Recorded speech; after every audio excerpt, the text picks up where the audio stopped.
안녕하세요, 김민우입니다. 중특강 현대시 챕터 8을 좀 보겠습니다. 지난 시간에 내가 시는 상수 변수가 있다. 상수는 시적인 화자, 시적 대상, 정서를 말한다. 내 변수는 처지 상황이다. 그런데 이 처지 상황이 마치 저울추 같아서 무게에 따라서 이동을 한다. 즉 시적인 화자의 처지 상황에 주력할 때가 있고 시적 대상의 처지 상황에 주력할 때가 있다는 거죠. 이 상수 변수 구역에서 모든 문제가 나온다고 보면 돼요. 모든 문제의 구역이 상수 변수 범위다. 그리고 뭐 비유적으로 말하면 나는 공부는 무술이라고 생각한단 말이에요. 예를 들어서 책도 안 읽고 문제도 안 풀고 매번 100점이야. 공부할 필요가 없죠. 소위 말해서 어디에 갖다 놔도 그냥 100점. 이런 사람이 있을 수 있겠죠. 근데 흔치 않겠죠. 그러니까 무술은 그런 말이 있더라고요. 약한 사람이 강한 사람을 제압하기 위한 거다라는 말이 있더라고요. 즉 우리의 국어만 국한시켜서 놓고 얘기하면 현재 원하는 상태 등급이 아니면 공부를 해야 된다는 거지. 무슨 말인지 알겠죠? 그러니까 지금 내가 뭐 상수 변수라고 하는 나의 용어를 가지고 이야기하는 이유는 뭐 이거 신경 쓰지 않아도 그냥 읽고 문제 잘 풀면 상관이 없을 수 있는데 그렇지 않을 때가 있으니까 지금보다 더 나아지고 싶으면 꼭 신경 써야 되는 것들을 신경 써보자. 그리고 나는 그걸 이런 용어로 컨셉으로 제시한다. 이런 겁니다. 신동집 포스터 비둘기라는 텍스트인데 포스터 비둘기 그럼 시적 대상 대체로 제목에서 나온다고 했잖아요. 그러다가 한때 지붕마루 나는 알고 있는데 정말 지금은 비어버린 집통. 그럼 이거는 이전에 비둘기와 관련된 지붕마루 집통. 근데 지금은 비어버렸어. 그리고 포스터 속. 그러니까 지붕마루 집통하고 포스터 속은 이퀄이 아니겠죠. 같지 않겠지. 시청인 화자가 볼 때 포스터 속에 있는 비둘기는. 그리고 밑으로 내려오면 자, 짓구겨, 찢어, 불속 살라, 잿가루. 이게 왜? 포스터니까 포스터 그림이잖아. 도화지의 그림. 즉 이렇게 비유 연관 관련성을 생각해라. 비유는 연관성 관련성을 가지고 하는 거다. 그래서 시어 식구 선택 배열의 원리가 기본이 비유다. 짓구겨, 찢어져. 반듯한 이미지가 아니잖아. 이러니까 아무리 이렇게 해도 다친 데도 하나 없이 차라리 죽지 못해 그는 탈이다. 이제 시적인 화자가 소위 말해서 자연 속에 있는 비둘기에 대한 게 아니고 포스터 속에 있는 비둘기에 대한 이야기를 하면서의 시적인 화자의 인식과 태도가 드러나는 거죠. 자, 그 다음 해일처럼 백색, 제설차, 굵은 눈발 하면서 굴뚝새, 눈보라 이런 시어들이 보이는데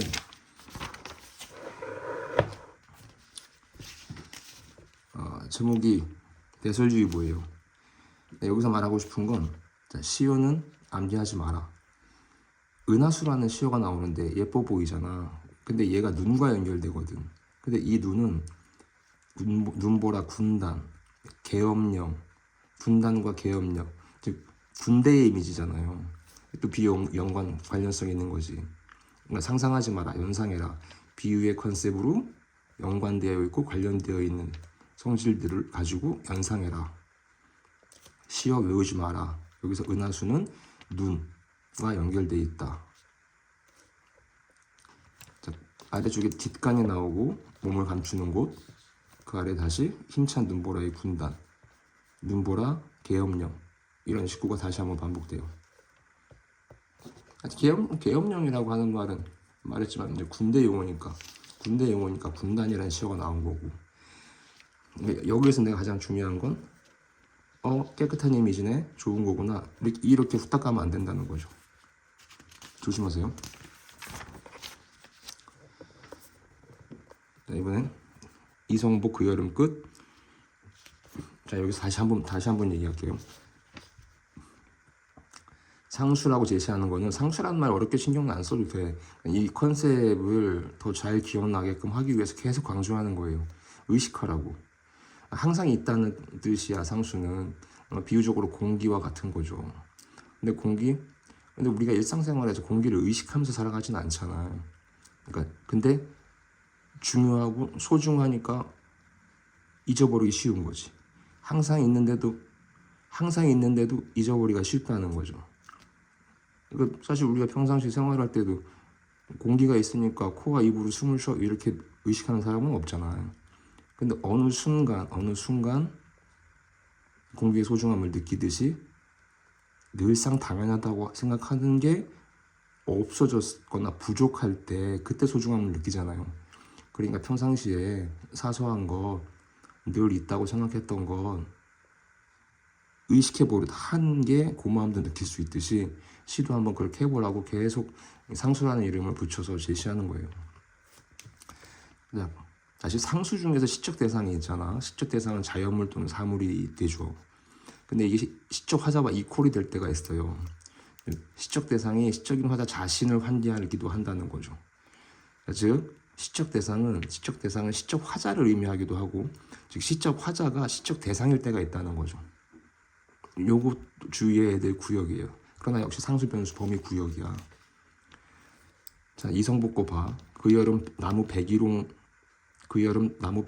하는데 밑줄친 A 붉은 꽃 매달았습니다.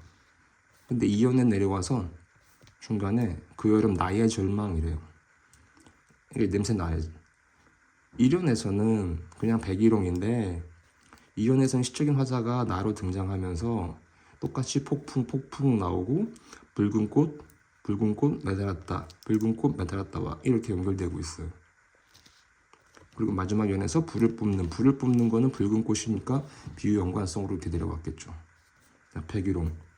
그리고 또 역시 붉은 이미지니까 연관성으로 피라고 하는 시와 선택됐겠지. 근데 이게 피가 나왔다고 하더라도 네거티브한 게 아니지. 시오는 외우지 말라 했잖아. 우리 나의 절망을 끝나게 해주는 거였어요. 백일홍이 핀 거는. 자, 나는 그 나무라는 텍스트인데, 자, 밑줄친 디귿 늑된 그 나무. 그럼 시적 대상이라고 짐작할 수 있겠지. 그러다가 쭉 내려와서 어딘가 안쓰러웠죠.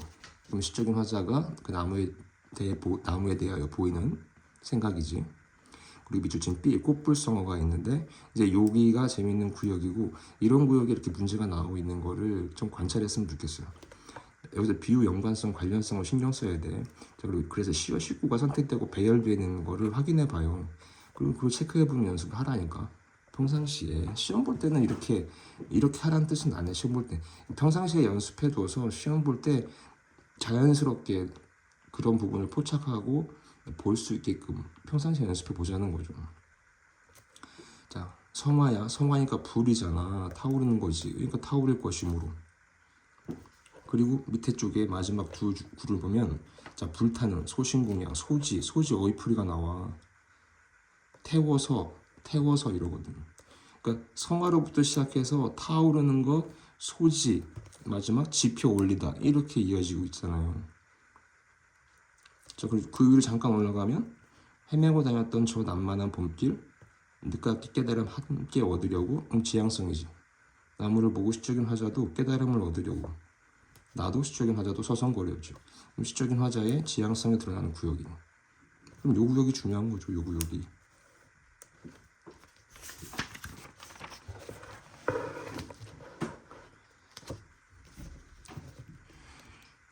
오세용 원시라는 제목인데, 자, 다시. 자, 시의 핵심은 비유라고 했어요. 비유는 연관성, 관련성을 갖는 것을 시와 식구로 선택해서 배열하는 원리예요. 그다음 지향성, 시어는 외우지 말라 했어. 느낌으로 하는 것도 아니에요. 시적인 화자가 원하는 거냐 원하지 않는 거냐, 이게 정서 판단의 기준이다. 시어 절대 외우지 마라, 암기하지 마라, 느낌으로 가지 마라, 이렇게 말했었잖아요. 적어도 이 두 가지는 반드시 기억하기를 바란다. 앞에 얘기했던 상수 변수 하면서 뭐 화자, 시적 대상, 정서 이런 주구장창 듣는 말일 수도 있는데 오히려 이런 말들은 자기들한테 친숙하지 않을 수도 있어요. 이 두 가지 컨셉은 반드시 기억해 주길 바라겠습니다. 가, 멀리 있는 것은 아름답다. 바로 대뜸 시적인 화자의 인식, 태도, 생각이 드러나. 그리고 붙인 무지개가 나오네요. 근데 멀리 있는 이라고 해. 근데 아름답대요. 그러니까 멀리 있다는 게 나쁘지 않지, 아름답다고 시적인 화자가 말하고 있으니까. 일단 사랑하는 사람아, 구체적인 청자 좀 부르네요. 여기서부터가 또 중요해 보여요. 자, 이별을 서러워하지 마라. 시어 외우지 말라 했지? 그러니까 여기서 이별은 네거티브하게 볼 이유가 없어. 자, 비유의 원리를 꼭 명심해요. 시어 식구 계열화시키는 원리야. 좀 이걸 가지고 정서 포착하는 걸 연습해야 돼요. 자, 이별 서러워하지 마라. 이별 분리되는 거잖아. 멀어지는 일. 그리고 밑줄친 니 돋보기 거쳐서 늙는다는 것도 멀리 보낸다는. 늙는다는 거 멀리 보낸다. 그럼 여기서 늙는다는 거는 멀리 보낸다, 멀어지는 이별과 같은 맥락인 거지. 그래서 멀리 바라볼 줄 아는 이런 이별의 의미를 시적인 화자는 생각하고 있는 거예요. 시어 암기하면 안 됩니다. 자, 나는 차심이라는 말이 있지. 그런데 밑줄친 디귿 무리끼가 있네.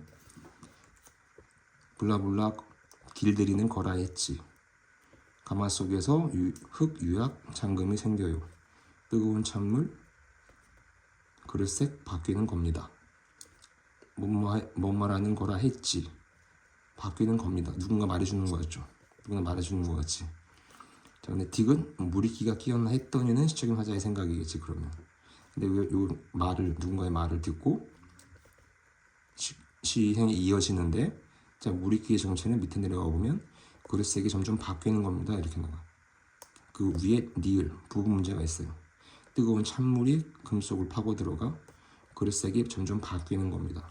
그럼 이 무리끼의 정체는 뜨거운 찬물을 거쳐서 파고 들어가진 것으로 생기는 거예요. 그래서 차심박힌이라는 말은 바로 그 위에 것과 연결이 되겠죠. 그래서 이 차심박혔다는 게 다스리는 차심이란 말로 이어지고, 다스리는 차심 마음 앞에는 물가마 속의 고통이라고 했는데, 여기는 위쪽에 가마 속에서 흙과 유약 다툴 때의 어떤 상황과 관련되겠지. 그리고 그것 때문에 잠금이 생겼는데, 이 잠금, 금 속에서 찬물이 파고 들어가면 생기는 게 차심. 그 차심은 다스리는 차심이에요.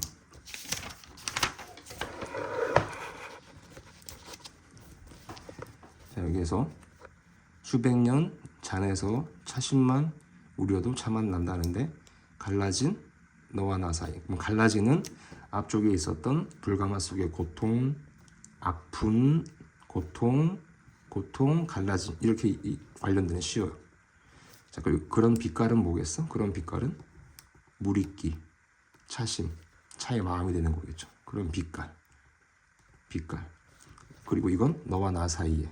그럼 너와 나 사이에서 갈라지고 아픈 고통과 같은 것들이 그런 빛깔, 무리끼 같은 차심, 차의 마음으로 다스려졌으면 좋겠다. 이걸 어필하는 거지.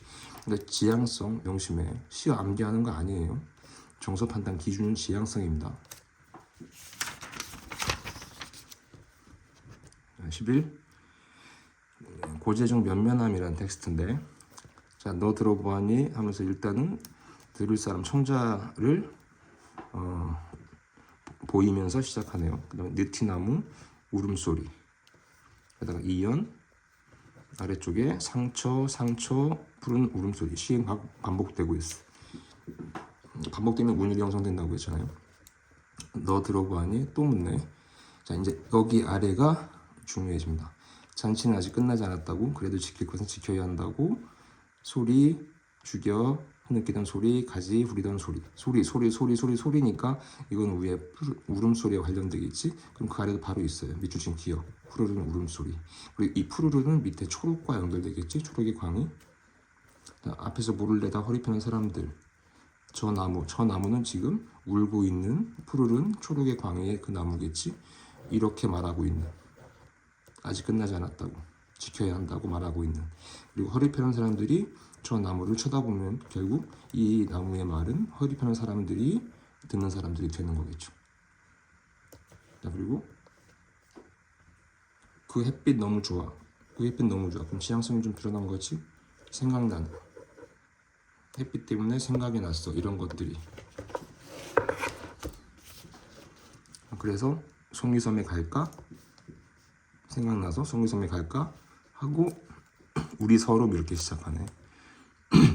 근데 여기서는 결론적으로 다 몰려 있어. 즉 상수, 시척과자, 시척 대상에 따른 정서, 서로, 변수, 처지 상황. 제목은 며느리 바쁠 곳. 어이풀이 며느리 바쁠 곳. 자, 서름과 관련된 비유 연관성 관련성을 따라가면 주저앉은, 미추친 니은 구역이 문제에 걸리네요. 울음.